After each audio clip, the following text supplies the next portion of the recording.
Hello class, मैं हूं कुष्मिता और मैं लेकर आई हूं आपकी मैथ्स की अगली क्लास। हम नंबर सिस्टम कर रहे थे और नंबर सिस्टम में हमने लास्ट क्लास में 72 तक के देखा था और 73 मैंने आपके करने के लिए छोड़ा था और आज हम करेंगे 74 से। क्लास को आगे कंटिन्यू करने से पहले आपसे एक छोटी सी रिक्वेस्ट है कि प्लीज़ यदि मेरी चैनल अच्छी लगती है तो लाइक कीजिए, सब्सक्राइब कीजिए और अपने दोस्तों में ज़्यादा से ज़्यादा शेयर कीजिए।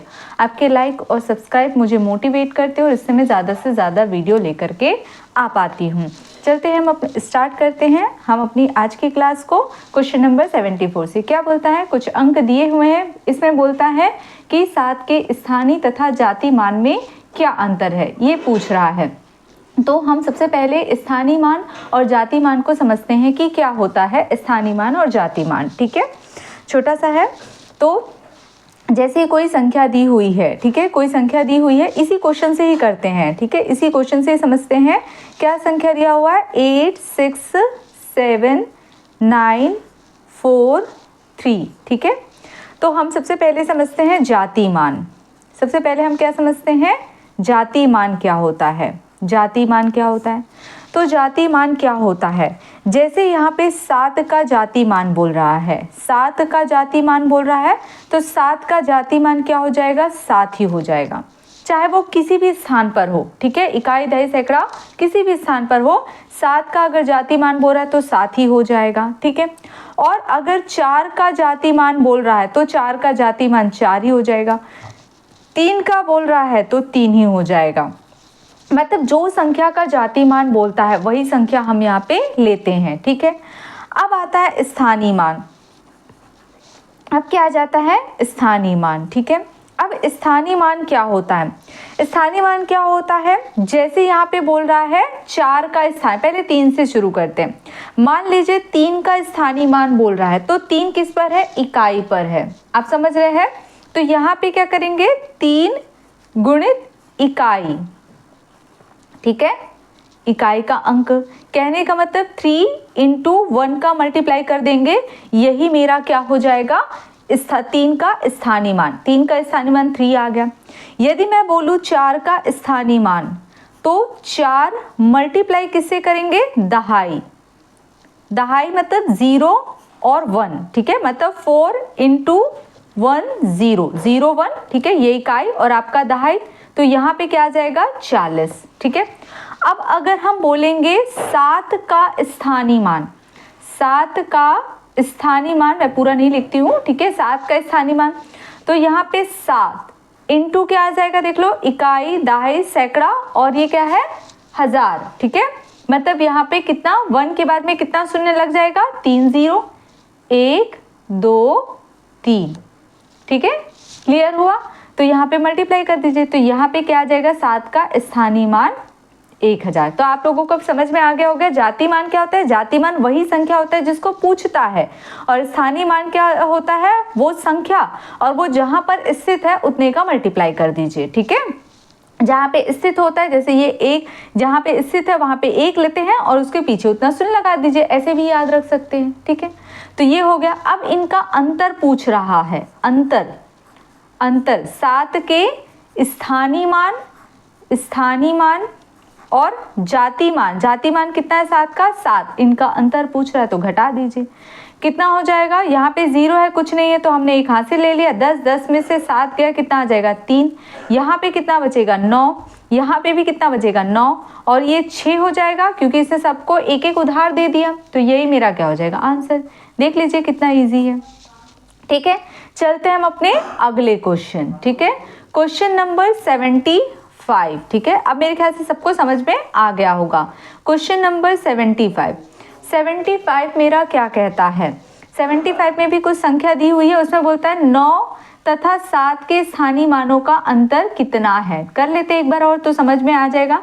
यहाँ पे 6 8 9 2 3 5, अब दोनों क्या है, स्थानीय मान है, इन दोनों के स्थानीय मानों का अंतर बोल रहा है। तो 9 का स्थानीय मान लेंगे, 9 का स्थानीय मान लेंगे, तो 9 गुणित कितनी संख्या है, 9 की जगह पे मैंने 1 लिख दिया, उसके पीछे जितनी संख्या उतना शून्य लगा दिया, 1 2 3, तो यहाँ पे 0 शून्य शून्य, 3 अंक थी तो 3 शून्य लगा दिया, मतलब ये कितना हो जाएगा 9000। ठीक है, उसके बाद में बोल रहा है 3 का स्थानीय मान। ठीक है, 3 का स्थानीय मान तो मैं यहाँ पे ले लेती हूँ 3 का, तो ये 3 हो गया और 3 की जगह पे मैंने 1 ले लिया। उसके बाद में कितनी संख्या 1, तो यहाँ पे शून्य कर लिया, कितना आ जाएगा 30 आ जाएगा। इनका अंतर बोल रहा है, अंतर निकाल दीजिए। ठीक है, शून्य में से शून्य गया, शून्य हो गया। अब शून्य में से 3 जाएगा नहीं तो एक उधारी ले लिए, तो 10 में से 3 गया, कितना आ जाएगा 7 आ जाएगा। यहाँ पे पहले 10 हुआ तो इसने 1 दे दिया, अब बचा कितना 9 हो गया। ये 9 था, इसने भी उधारी दिया था, तो अब इसके पास कितना बचा 8। यही मेरा क्या हो जाएगा आंसर। ठीक है, तो यहाँ पे देख सकते हैं। अच्छा, मैंने 74 का आंसर मेरा जो आया था 6993, ये कहाँ पे है देख लेते हैं। Option number C, option number C. और 75 का मेरा कितना है 8970, ऑप्शन नंबर बी। ठीक है, क्लियर हुआ। तो मेरे ख्याल से अब सबको स्थानीय मान और जाति मान निकालना आ गया होगा। ठीक है, चलते हम अपने अगले क्वेश्चन, क्वेश्चन नंबर 76 की ओर चलते हैं। क्वेश्चन नंबर 76 की ओर चलते हैं। अब मेरा 76 क्या बोलता है, यदि a तथा b पूर्णांक हो। ठीक है, a तथा b पूर्णांक हो तथा b ग्रेटर देन 0, तो दो पूर्णांक q तथा r ऐसे होंगे कि, मतलब ये रिलेशन हमको बताना है। चलते हैं देखते हैं। ठीक है, 76 को, इस क्वेश्चन को समझने से पहले हम यहाँ पे जो फॉर्मूला कर रहे थे वहीं पे फॉर्मूले वाले सेक्शन पे आ जाते हो, कुछ फॉर्मूला कर लेते हैं। ठीक है, तो पहला क्या है, यदि प्राकृतिक संख्या बोले, प्राकृत संख्या लास्ट क्लास में देखे थे प्राकृत संख्या, तो प्राकृत संख्या क्या होती है, प्राकृत संख्या क्या होती है 1 से 1 2 3 से इनफाइनाइट तक की जो संख्या होती है उसको हम क्या कहते हैं, प्राकृत संख्या कहते हैं। ठीक है, अगर इसमें सम बोलेगा तो, अगर मैं यहीं पे लिख देती हूँ, यदि सम संख्या बोले, सम संख्या कहे, सम संख्या, तो सम संख्या किसे कहते हैं, ऐसी संख्या जो 2 से विभाजित हो, 2 से विभाजित हो, ठीक है। और विषम संख्या किसे कहते हैं, विषम संख्या किसे कहते हैं, ऐसी संख्या जो 2 से विभाजित नहीं हो।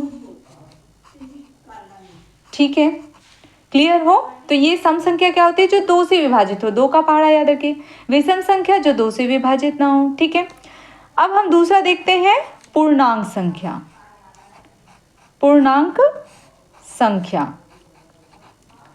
पूर्णांक संख्या किसे कहते हैं, तो माइनस इनफाइनाइट से प्लस इनफाइनाइट तक के। ठीक है, कहने का मतलब जैसे कि -3 -2 -1 0 1 2 3, ये सब जाएंगे इनफाइनाइट तक के, ये भी इनफाइनाइट से। ठीक है, तो इसको हम क्या कहते हैं, पूर्णांक संख्या कहते हैं। ठीक है, उसके बाद में यदि बोलता है, तीसरा पॉइंट, भाज्य संख्या, तो भाज्य संख्या क्या होती है, ऐसी संख्या जो स्वयं से या एक से, ठीक है, क्या बोल रही मैं, जो स्वयं से या एक से या अन्य से भाग जाए वो भाज्य संख्या होती है। फॉर एग्जाम्पल, जैसे मैं आपका लेती हूँ 4, एग्जाम्पल लेती हूँ, उदाहरण में 4, तो 4 जो है वो 1 से भाग जाता है, जाएगा, स्वयं से भी भाग जा रहा है, 4 एकम 4, अन्य से भी जा रहा है, 2 से जाता है, 2 दूनी 4, तो ये मेरी भाज्य संख्या है। 30 चौथा और आखिरी अभाज्य संख्या। ठीक है, अभाज्य संख्या क्या होती है, ऐसी संख्या जो स्वयं से या एक से भाग जाएगी, ठीक है, लेकिन स्वयं से और एक से भाग जाएगी, लेकिन अन्य से भाग नहीं जाती है। अगर मैं इसका उदाहरण बोलूं तो 2 हो गया, 2 से भाग जाएगा, 1 से जाएगा, लेकिन किसी अन्य के पहाड़े से नहीं जाता है, इसलिए 2 मेरी क्या है, अभाज्य संख्या। मेरे ख्याल से ये सबको समझ में आ गया होगा, ठीक है। तो चलते हैं, हम अपनी क्लास आगे स्टार्ट करते हैं, ठीक है। ये फॉर्मूला मुझे बताना था, मैंने फॉर्मूला बता दिया, अब आगे हम क्लास स्टार्ट करते हैं, ठीक है। तो हम यहाँ पे क्वेश्चन नंबर 76 से देख रहे थे, ठीक है। अब मुझे 76 में क्या बोल रहा है, ए और बी जो है, ए तथा बी, ये क्या है, पूर्णांक है। पूर्णांक मतलब अब समझ में आ गया, -∞ टू +∞ तक की वैल्यू है, पूर्णांक है, ठीक है। और b मेरा क्या है, जहाँ b मेरा >0 है, ठीक है। इतनी बातें मुझे दी हुई है और ये रिलेशन दिया हुआ है जिसमें मुझे q और r से संबंधित ये रिलेशन को फाइंड आउट करना है, ठीक है। तो चलते हैं, हम देखते हैं। देखो होता क्या है, आप जो यहाँ पे जो भागफल करते हैं, तो यहाँ वाले को क्या बोलते हैं, आप क्या बोलते हैं, ये भाज्य। जो भाग जाता है उसे भाज्य कहते हैं, जिससे भाग देते हैं उसे क्या कहते हैं, भाजक। क्या कहते हैं, भाजक। और जो भाग जाने के बाद जितने जितने से भाग गया, इसको क्या कहते हैं, भागफल। ठीक है। और इसको क्या बोलते हैं, शेषफल। ठीक है, क्लियर हुआ, इतना समझ में आ गया। इसको क्या माना हुआ है, ये a हो गया, ये b हो गया, ठीक है, और ये आपका q हो गया और ये आपका r हो गया। क्लियर हुआ। अब देखो, अब आप जब भी इसे भाग देते हैं, इस संख्या को इस संख्या से भाग देते हैं, तो ये जो संख्या मिलती है वो हमेशा इस संख्या से क्या होती है, या तो 0 होगा या छोटा होगा। मान लीजिए, मैं एक एग्जाम्पल लेके बताती हूँ। मान लीजिए मैंने a की जगह पे 15 लिया है, a की जगह पे 15 लिया है, ठीक है, और मैंने b की जगह पे 1 लिया हुआ है। क्लियर हुआ है, मैंने a की जगह पे 15 ले लिया, b की जगह पे 1 ले लिया। अब मैं इसको भाग दे रही हूँ, तो कितने बार में जाएगा, 1 15, ठीक है, तो ये क्या आ जाएगा, 0। मतलब मेरी r की वैल्यू क्या आ गई, 0 आया, और b की वैल्यू क्या आया, 1। मतलब मुझे क्या देखने को मिला कि जो r की वैल्यू है वो 0 हो गई है और b की वैल्यू 1 है। मतलब यहाँ पे b ग्रेटर देन r है, और क्वेश्चन में बोला भी गया है b ग्रेटर देन 0 लेना है, तो हमने 1 से लिया, ठीक है। अगला हम देखते हैं, यहाँ पे देख लेते हैं। यहाँ पे मैंने यहाँ पे 15 ही लिया है, और यहाँ पे मैंने क्या कर दिया, b की वैल्यू 2 ले लिया है, ठीक है। तो 2 सत्ते कितना हो गया, 14। तो मैंने यहाँ पे इसको घटाया तो मुझे क्या मिला, 1, ठीक है, 1 मिला। मतलब अब भी मुझे क्या मिल रहा है, अब भी मुझे b ग्रेटर देन, यहाँ पे क्या मिल रहा है, r। देख सकते हैं b की वैल्यू बड़ी है और r की वैल्यू, ये r है आपका, ये b है आपका, ठीक है। यहाँ पे क्या था, r जो था वो मेरा बड़ा था 0 से, ठीक है, 0 से बड़ा था। मतलब r की को यहाँ पे r मेरा किसके इक्वल है, 0 के इक्वल है। यहाँ पे मेरा r मेरा 0 के इक्वल है, और यहाँ पे क्या है, r मेरा क्या है यहाँ पे, मतलब आप ऐसे बोल सकते हैं, r बड़ा है, बराबर है 0 के, बोल सकते हैं। 0 से 0 के बराबर था, यहाँ पे देख सकते हैं 0 के बराबर है, और यहाँ पे क्या आ गया, बड़ा है। लेकिन हर हाल में b मेरा जो होगा वो बड़ा होगा r से। हर स्थिति में मेरी ये वाली वैल्यू क्या होगी, r से बड़ी होगी, लेकिन r क्या हो सकता है, 0 हो सकता है या 0 से बड़ा हो सकता है। जिधर मुंह खुला होता है उसको बड़ा कहते हैं, और जिधर पूंछ होता है उसको छोटा कहते हैं। मतलब ये रिलेशन मुझे मिल रहा है, ठीक है। तो जहाँ पे भी मुझे ये रिलेशन दिखे वही मेरा आंसर है। तो आप देख सकते हैं ऑप्शन नंबर पहला ही मेरा ये रिलेशन बता रहा है कि b ग्रेटर देन, और यहाँ पे क्या है, r, ठीक है, greater than is equal to क्या है मेरा, 0 आ रहा है। इतना क्या इसमें किसी को डाउट है, यही आपको मिल रहा है, ठीक है।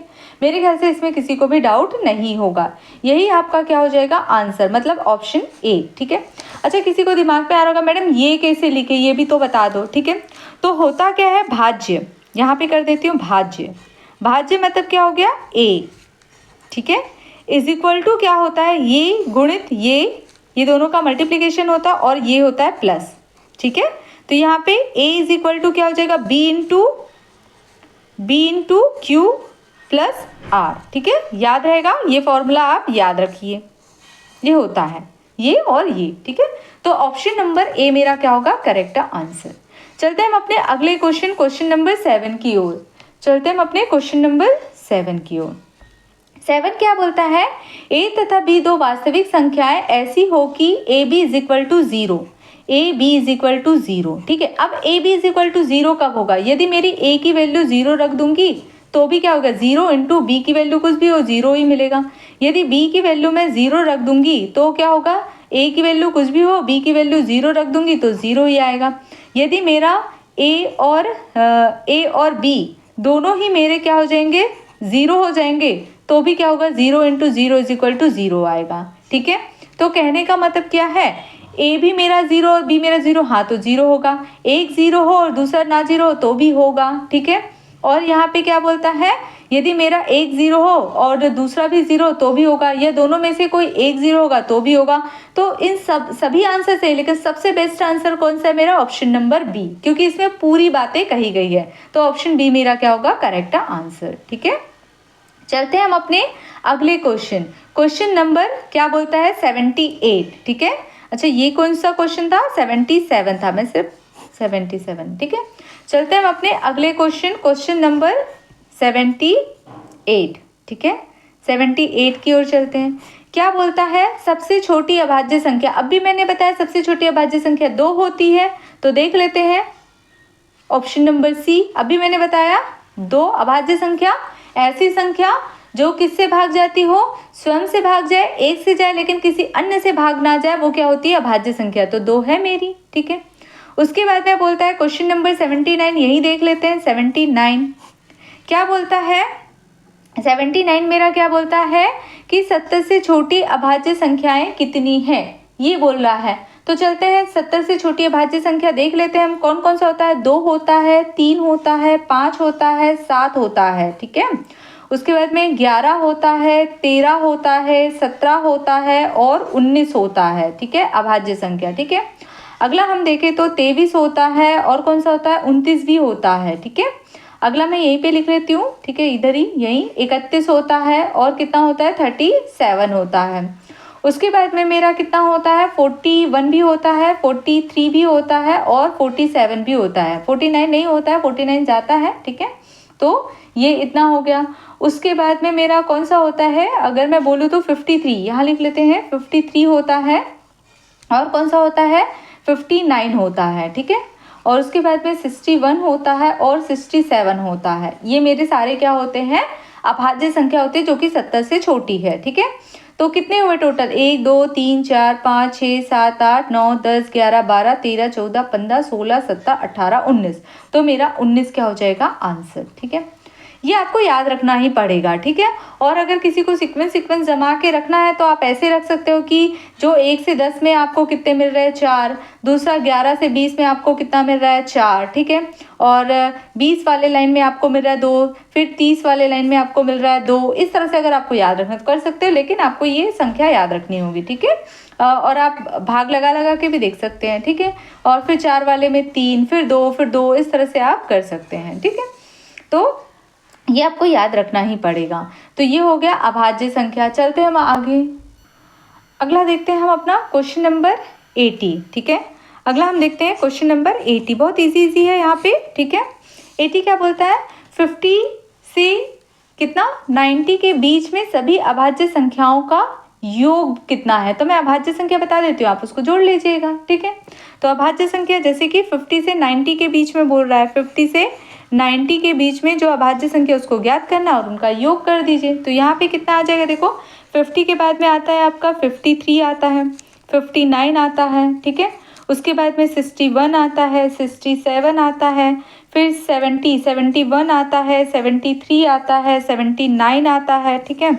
आगे फिर मैं यहाँ लिख देती हूँ 83 आता है और 89 आता है, ठीक है। ये सारी क्या है 50 to 90 के बीच में अभाज्य संख्या, इनको जोड़ दीजिए और जितना आएगा वही आपका आंसर होगा। तो ये आपके लिए होमवर्क है, ठीक है। चलते हैं हम आगे, ठीक है। आगे कर लेते हैं कौन सा 81, ठीक है। क्वेश्चन नंबर 81, क्वेश्चन नंबर 81 क्या बोलता है? क्वेश्चन नंबर 81 क्या बोलता है? 110 से 120 के बीच में कितनी अभाज्य संख्या है? इनके बीच में केवल एक ही अभाज्य संख्या 113, ठीक है। 110 और 120 के बीच में अभाज्य संख्या कौन सी है? 110 और 120 के बीच में केवल एक ही है, कौन सी? 113, ठीक है। तो आंसर कितना आ जाएगा? ए, यही मेरा आंसर हो जाएगा। तो इसमें कुछ है ही नहीं बताने के लिए। चलते हैं वहाँ पे आगे, ठीक है। 82, क्वेश्चन नंबर 82, ठीक है। अब कुछ है ही नहीं तो उसमें मैं क्या बताऊँ, ठीक है। आप प्रैक्टिस करेंगे, आपके दिमाग में खुद ही बैठ जाएगी, ठीक है। क्या बोलता है? निम्नलिखित में से कौन सी संख्या एक अभाज्य संख्या है? इसके लिए कुछ नहीं करना है, आपको भाग लगा के देख लीजिए ऑप्शन को। ऑप्शन में मेरा क्या है? पहला ऑप्शन है मेरा 161, ठीक है। ये कितने से, जितने भी संख्या थी उसको भाग लगा के देखिए। ये 7 से जा रहा है, देख लीजिए। 7 एकम 7, 7 दूनी 14, बचेगा 2, 7 तिया 21, 23 बार जा रहा है। तो ये तो मेरा होगा ही नहीं, ठीक है। जो भाग नहीं जाएगा वही मेरा आंसर हो जाएगा। उसके बाद में 2, 2, 1, ये कितने से भाग जाएगा? ठीक है, ये 13 से जा रहा है। 13 एकम 13, ठीक है। बचेगा कितना? 9 और 1, 13 सत्ते 91, तो ये भी मेरा भाग चला गया, ठीक है। उसके बाद में अगला देख लेते हैं सी, ऑप्शन सी मेरा क्या बोलता है? ठीक है, 373 जो है ये भाग नहीं जाता किसी भी संख्या से, ठीक है। पहले हम डी को करके देख लेते हैं। अगर डी भाग चला गया तो ऑब्वियसली एक तो मेरा आंसर है, तो यही मेरा सी मेरा आंसर हो जाएगा। तो मेरा कौन सा है? 437, ये कितने से भाग जाता है? तो इसको भाग लगा के देते हैं। 437 मेरा 19 से जाएगा, ठीक है। 19 से जाएगा, 19 से जा रहा है। अगर मैं 19 दूनी कर दूं तो कितना आ जाएगा? 38, 2 बार में जाएगा। और यहाँ पे अगर मैं यहाँ पे 38 को अगर माइनस करूँ तो कितना आ जाएगा?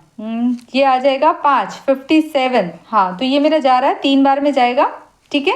तो ये मेरा आ जाएगा। तो ये मेरा क्या होगा? ये भी भाग जा रहा है, मतलब मेरा ऑप्शन नंबर सी मेरा करेक्ट हो जाएगा, ठीक है। ऑप्शन नंबर सी मेरा करेक्ट होगा। बस कुछ नहीं करना है, ऑप्शन को डिवाइड लगा के देखिए, जो डिवाइड नहीं जाएगा वही मेरा अभाज्य संख्या है। क्योंकि अभाज्य संख्या क्या होती है? जो एक से भाग जाए, स्वयं से भाग जाए, लेकिन अन्य से भाग ना जाए, ठीक है। चलते हैं 83, क्वेश्चन नंबर 83। क्वेश्चन नंबर 83 क्या बोलता है? निम्नलिखित में से कौन सी संख्या 83 प्राकृतिक संख्या n के लिए, प्राकृतिक संख्या n के लिए n³ - n सर्वदा किस बड़ी से बड़ी संख्या से विभक्त होगा? ये पूछ रहा है। चलते हैं देखते हैं क्या बोलता है। n³ - n, इसमें मेरा n क्या है? प्राकृतिक संख्या। प्राकृतिक संख्या मतलब 1 से लेकर इनफाइनाइट तक के, ठीक है। तो यहाँ पे ये बोलता है ये किस बड़ी से बड़ी संख्या से भाग जाएगा, ठीक है। तो यहाँ पे देख लेते हैं, n में कॉमन ले लूँ तो यहाँ पे होगा n-1, होगा कि नहीं होगा? अब n मेरा प्राकृतिक संख्या है, प्राकृतिक संख्या है मतलब 1 होगा, 2 होगा, 3 होगा और इनफाइनाइट तक के जाएगा। 0 तो मुझे रखना ही नहीं है। अगर मैं यहाँ पे स्क्वायर होगा, ठीक है।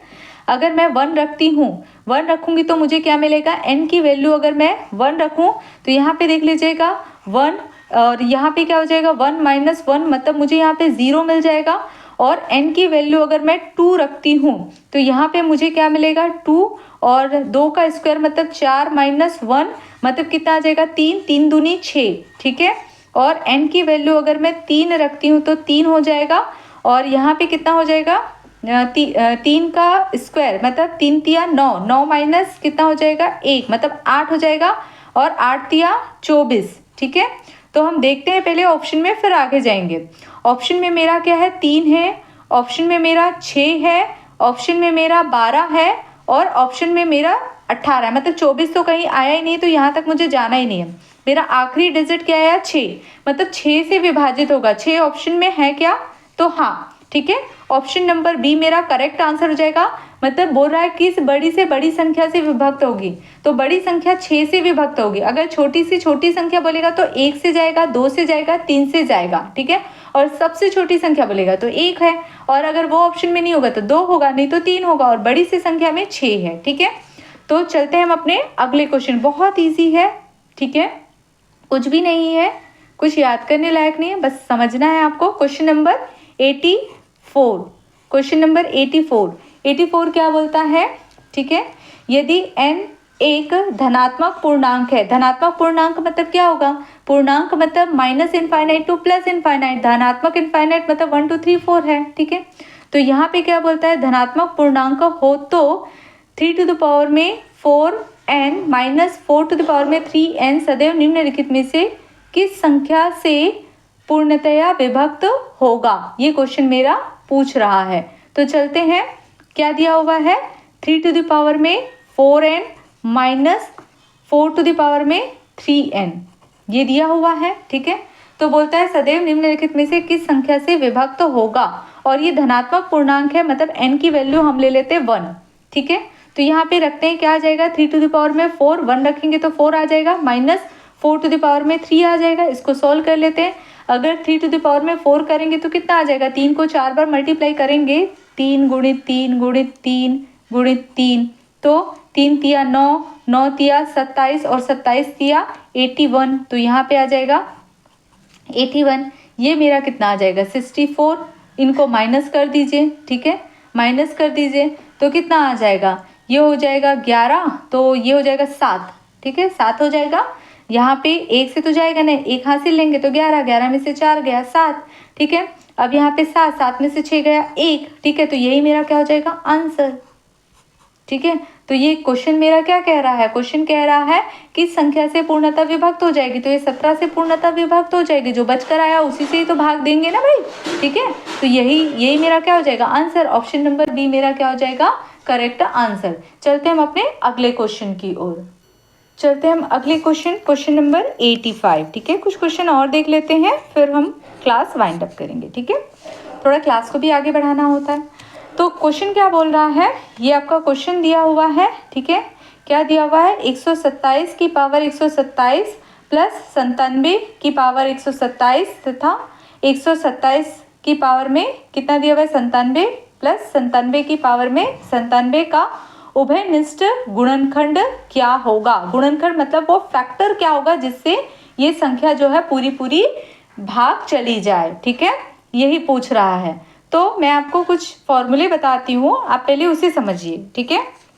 अगर x की पावर में n दिया हो प्लस y की पावर में n दिया हो, ठीक है, x की पावर में n दिया हो और y की पावर में n दिया हो, जहाँ n इज इक्वल टू क्या होगा मेरा, n मेरा क्या है, विषम संख्या है, विषम संख्या है, तब विषम संख्या है, तब x की पावर में n प्लस y की पावर में n का जो फैक्टर होगा, जिससे मतलब वो गुणनखंड फैक्टर होगा जिससे पूरा पूरा भाग जाएगा, वो क्या होगा x प्लस y, याद रहेगा इतना, ठीक है। मैंने क्या बोला, x की पावर में n हो और y की पावर में n हो, जहां मेरा n क्या हो, विषम संख्या हो, तब इस संख्या का फैक्टर क्या होगा x प्लस वाई, मतलब वो उभयनिष्ठ गुणनखंड जिससे क्या होगा ये संख्या पूरी पूरी भाग चली जाए, ठीक है। सिमिलरली अगर x की पावर में n है, ठीक है, ये ध्यान रखिएगा, ये बहुत इंपॉर्टेंट है, ठीक है, ये बहुत सारे क्वेश्चन में काम आएंगे, ठीक है। तो चलते हैं आगे, ये मैं यहाँ पे नंबर डाल देती हूँ ताकि आपको अच्छे से समझ आए, पहला और ये दूसरा, ठीक है। जहाँ अब क्या बोल रही है, x पावर में n माइनस y की पावर में n हो, ठीक है, जहाँ n मेरा क्या होगा, प्राकृत संख्या मतलब 1 2 3 4 और कहाँ तक की जाएगा, इनफाइनाइट तक की प्राकृत संख्या हो, ठीक है, तब x power n minus y to power n का एक गुणनखंड कहने का मतलब वो फैक्टर जिससे ये पूरा पूरा भाग चला जाए, वो क्या होगा मेरा x माइनस वाई, ठीक है। तीसरा हम देखते हैं, तीसरा मैं यहाँ देख लेती हूँ, तीसरा, ठीक है, तीसरा मैं क्या बोल रही हूँ, x की पावर में क्या है मेरा n माइनस y की पावर में n, ठीक है, जहाँ मेरा n इज इक्वल टू क्या है, मेरा सम संख्या है, सम संख्या, ठीक है, n मेरा सम संख्या है, तब मेरा x power n minus y की पावर में n का वो जो गुणनखंड होगा, मतलब वो फैक्टर जिससे ये पूरा पूरा भाग चला जाए, वो कितने होंगे, 2। कौन कौन से होगा, x प्लस a होगा और x माइनस a होगा। क्या आप मेरी बात समझ रहे हैं, ठीक है। अब हम इस क्वेश्चन को बनाते हैं, ये 3 पॉइंट आप नोट कर लीजिएगा, बहुत इंपॉर्टेंट है। अब हम इस क्वेश्चन को बनाते हैं। तो आप देख सकते हैं यहाँ पे क्वेश्चन क्या दिया हुआ है, 127 टू द पावर में कितना दिया हुआ है, 127 प्लस 97 टू द पावर में 127। अब देख सकते हैं ये जो n है वो क्या है, मेरा विषम संख्या, और बीच में क्या है, प्लस दिया, मतलब ये दिया है, और इसका फैक्टर क्या हो जाएगा, इसका फैक्टर इन दोनों का x और y का एडिशन, मतलब इन दोनों का एडिशन। तो 127 प्लस 97 इन दोनों को ऐड कर दीजिए, कितना हो जाएगा, 7 7 कितना हो जाएगा, 14। यहाँ पे क्या जाएगा, 1 9 और 1 10, 10 2 12 का 2 हाथ से लाई 1 और 2 224, ठीक है। दूसरा मतलब ये किससे पूरा पूरा भाग जाएगा, 224 से। अगला देखते हैं कितना है, 127 टू द पावर में 97 प्लस कितना दिया हुआ है, 97 टू द पावर में कितना दिया हुआ है, 97, ठीक है, 97। अब यहाँ पे देख लीजिए, अब भी देख लीजिए बीच में प्लस है और दोनों की पावर में क्या है, विषम संख्या है, तो यहाँ पे भी क्या होगा, इन दोनों का एडिशन 127 प्लस 97 जोड़ दीजिए, कितना हो जाएगा, सेम आएगा, सेम ही है, तो यहाँ पे 2 2 4, तो आंसर क्या हो जाएगा, यही हो जाएगा। है क्या ऑप्शन में, देख लेते हैं, ऑप्शन में है, ऑप्शन नंबर डी मेरा करेक्ट आंसर हो जाएगा, ठीक है। चलते हैं हम अपने अगले क्वेश्चन की ओर, ठीक है। क्वेश्चन नंबर 86 है, क्वेश्चन नंबर 86, ठीक है। क्या बोलता है, यदि n एक प्राकृत संख्या हो तथा 10 टू पावर n माइनस 1 के अंकों का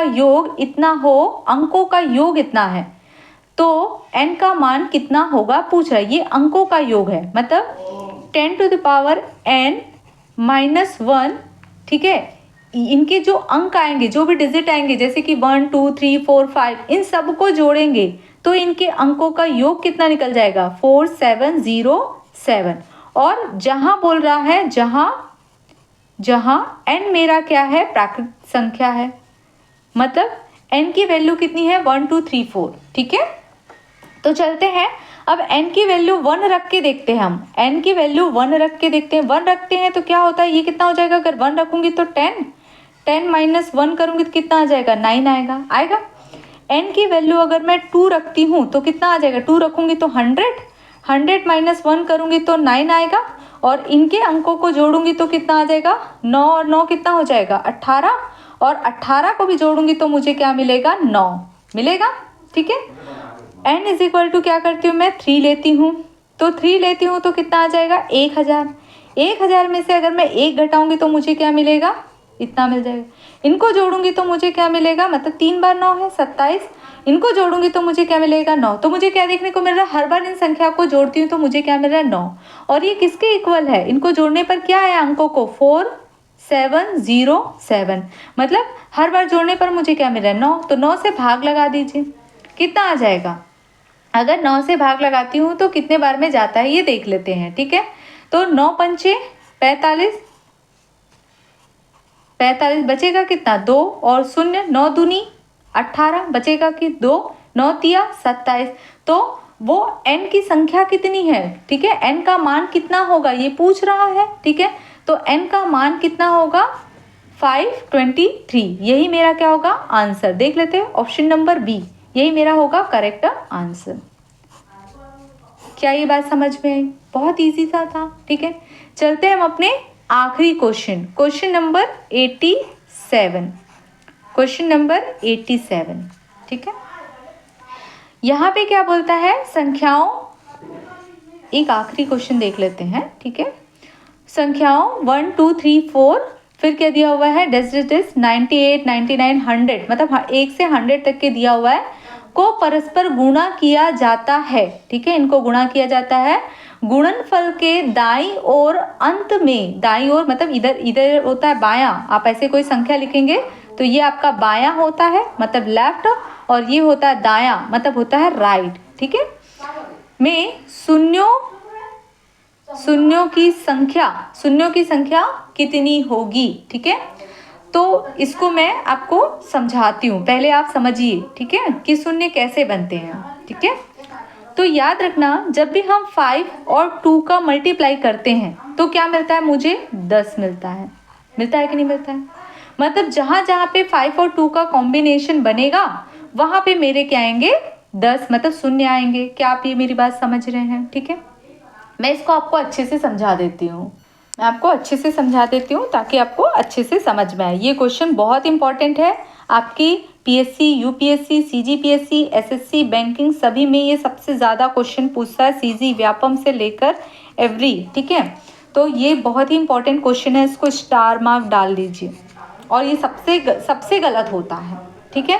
तो क्वेश्चन केवल इसी तरीके से नहीं आते, ये क्वेश्चन 2 तरीके से पूछा जाता है। जैसे कि एक तो ये आपको देख लिया कि 1, 2 से लेकर आपको कितना 100 तक के क्वेश्चन दिया है, 100, ठीक है। एक क्वेश्चन इसको पूछने का तरीका क्या है, जैसे कि 25, 30, 50 ऐसे करके गुणनफल दे देगा और इसमें शून्यों की संख्या फाइंड आउट कर रहे हैं। दोनों में क्या है, शून्यों की संख्या निकालने के लिए बोल रहा है, शून्यों की संख्या, ठीक है, यही हमको निकालने के लिए बोल रहा है, ठीक है। तो दोनों का तरीका एक ही है और क्वेश्चन हजारों तरीके से पूछ रहे हैं। तो यहाँ पे मैंने आपको बताया, जब भी 5 × 2 का मल्टीप्लाई करेंगे तो आपको एक शून्य मिल गया, तो मतलब मुझे इस संख्या में 5 और 2 का कॉम्बिनेशन बनाना है, ठीक है। तो मैं इसमें एक छोटा सा तरीका बता देती हूँ पहले तो, ठीक है। अब यहाँ पे देखो, ये तो मैंने आपको बता दिया। अब यहाँ पे देखो, ये एक कॉम्बिनेशन हो गया जो आपको याद रखना है, लेकिन पहले हम इस क्वेश्चन को देख लेते हैं। ये दोनों में सेम तरीके से बना सकते हैं, ठीक है। जैसे कि यहाँ पे 100 है, तो 100 को मैं 5 से भाग देती हूँ, तो 5 दूनी 10, शून्य मतलब 20 बार में क्या हो जाएगा, 100 आ जाएगा, आएगा मेरा, ठीक है। तो यहाँ पे ये कट गया तो 20 बार जा रहा है, एक तो 20 बार गया, दूसरा ये 20 आया। अब इस 20 को 5 से भाग दे दीजिए, 5 चौक 20, तो 4 बार गया, ठीक है। अब ये बड़ी है, ये छोटी, तो और भाग देने की ज़रूरत है, मतलब टोटल क्या आ जाएगा, 20 और 4 को ऐड कर दीजिए 24, यही मेरा आंसर हो गया, ठीक है। किसी के दिमाग में आ रहा है मैडम कैसे हुआ, हमको नहीं समझ में आया, तो चलो हम करके देख लेते हैं। अब यहाँ पे देखो, मैं 1, 2, 3, मैं पूरा नहीं बताऊंगी, थोड़ा एक हिंट कर देती हूँ, ठीक है। डेस मैं यहाँ पे, चलो यहाँ पे लिख देते हैं, 3 हो गया, 4, 5, 6, 7, 8, 9, 10 तक के गए, ठीक है। फिर यहाँ पे मैं 11 में गई, है ना, 11 से कहाँ तक के जाऊँगी, 20 तक के जाऊँगी, ठीक है। अब देखो यहाँ पे 5 आया है, यहाँ पे 5 आया और यहाँ पे 2 आया है, 5 और 2, और 5 और 2 का मल्टीप्लाई करने पर मैंने क्या बोला कि 10 बनेगा, और उसमें एक शून्य छुपा होता है। अब यहाँ पे भी कितना है, देखो 10 है, तो यहाँ पे भी कैसा है, 5 दूनी 10, ये तो ऑलरेडी है ही, लेकिन फिर भी मैं 5 और 2 करके बता रही हूँ। तो यहाँ पे मुझे कितना मिल रहा है, 2 मिल रहा है, ठीक है। अब यहाँ पे देख लीजिए, 11 है, फिर 12 आएगा, 13, 14 और यहाँ पे 15 आएगा, 15 आएगा। तो 15 को कैसे लिख सकते हैं, 3 पंचे 15 मतलब 5 होगा, फिर 14, 15, 16, 17, 18, 19, 20 आएगा। 20 को कैसे लिख सकते हैं, ठीक है, 5 चौक 20 लिख सकते हैं, और 4 को कैसे लिखते हैं, 2 × 2, ठीक है। तो 1, 2 इधर आ जाएगा, 1, 2 इसके साथ आ जाएगा, मतलब यहाँ पे भी 2 मिलेंगे मुझे। क्या आप मेरी बात समझ रहे हैं। उसके बाद में 20 के बाद में हम चलेंगे 21 चलेंगे, 21 से कहाँ तक चलेंगे, 30, बीच में क्या आएगा, 25 आएगा। 25 में कितना होता है, 5 × 25 होगा, और ये कितना होगा, 5 × 6 = 30, ठीक है। और 6 में कितना है, 2 और 3 है 2 और 3 का गुणा, तो 1, 2 के साथ में मिलकर तो यहाँ पे शून्य ऑलरेडी है, फिर भी मैं आपको 5 के साथ बता रही हूँ, ठीक है। तो यहाँ पे 1 हो गया, यहाँ पे 2, 5 आ रहा है, ठीक है। अब यहाँ पे 22 आएगा, बीच में 21 के पास में 22 आएगा, फिर 24 आएगा, 22 23 बीच में है, लेकिन हमको 24 तक है, तो यहाँ से 2 2 भी मिल जाएंगे, तो यहाँ पे कितने बनेंगे 3।